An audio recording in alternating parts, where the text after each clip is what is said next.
بسم اللہ الرحمن الرحیم صلی اللہ علی حبیبہ سیدنا محمد وآلہ وسلم۔ ہمارے چینل پر آنے والے تمام دوستوں کو السلام علیکم ورحمۃ اللہ وبرکاتہ۔ کیا حال ہے دوستو؟ آپ سب خیریت سے ہیں؟ میں امید کرتا ہوں کہ آپ تمام دوست احباب خیریت سے ہوں گے۔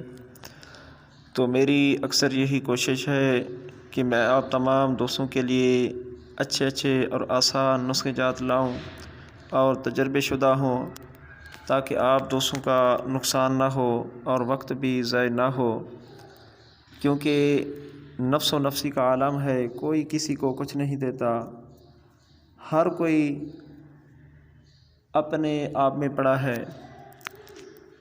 تو آج جو میں نسخہ آپ کے لیے لایا ہوں وہ ہے شنگرف سے رنگین پارا نکالنے کا عمل، یعنی شمس بنانے کا طریقہ۔ تو نسخہ شروع کرنے سے پہلے آپ تمام دوستوں سے عاجزانہ التجا ہے کہ ہمارے چینل کو سبسکرائب، لائک، شیئر اور اچھے کمنٹس ضرور کر دیا کریں، تاکہ ہماری ہر نئے آنے والی ویڈیو آپ تک بآسانی پہنچ سکے۔ تو شروع کرتے ہیں۔ نسخہ کچھ اس طرح ہے کہ آپ نے لینا ہے 1 تولہ شنگرف اچھے والی ہو، جس میں پارے کی کچھ مقدار زائد ہو، بہتر ہو کہ اپنا بنایا ہو۔ تو آپ شنگرف کو لے کر اسے باریک پیس کر 1 کپ ہو چینی کا گلک مت شدہ، شنگرف کو اس میں ڈال کر اسے کڑھائی میں رکھیں جس میں ریت ہو، ریت ڈال کر کڑھائی میں پیالے کو رکھ دیں اور اس پر 25 تولہ تیزاب نمک قطرہ ڈال کر جذب کرنا ہے اسے۔ جب تیزاب آپ کا اڑ جائے، ہلکی آگ پر اڑانا ہے اس کو، تیزاب جب آپ کا اڑ جائے تو اسے اتار لیں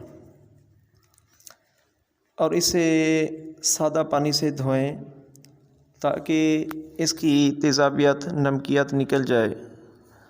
جب تیزابیت نکل جائے تو اس میں برادہ چاندی خالص 1 تولہ ملا کر اس میں 1 عدد ابلی ہوئی زردی بیضہ مرغ ڈال کر اسے کھرل کریں۔ جب کھرل ہو جائے تو اس کو 2 عدد خالی بیضہ مرغ میں ڈال کر ایک دوسرے کے اوپر خالی بیضہ دے کر اسے گلک مت کر کے آدھ سے اپلوں کی آگ دینی ہے۔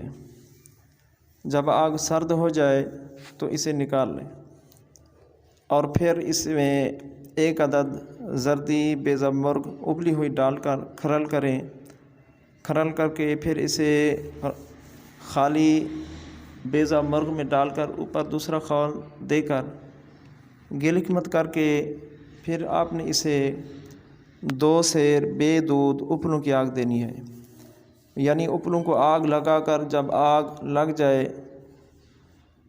باقی خاکی سر بچے اس میں رکھ کر اسے آگ دینی ہے۔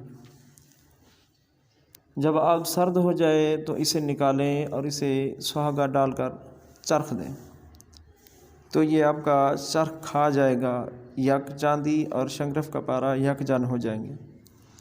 اور پھر آپ نے اسے تیزاب شورہ میں ڈال کر نہار کرنا ہے، تو جتنا بھی شنگرف کا پارا ہوگا وہ آپ کو تہ نشین ملے گا اور چاندی پانی میں حلج ہو جائے گی۔ تو چاندی اور پارے کو علیحدہ کر لیں، اور اگر کچھ کمی ہو تو اس شنگرفی پارے میں اصل زر ملا کر اسے فروخت کریں۔ تو میں امید کرتا ہوں کہ نسخہ آپ کو پسند آیا ہوگا۔ تو اگلی ویڈیو کے لیے اجازت چاہوں گا۔ اللہ حافظ۔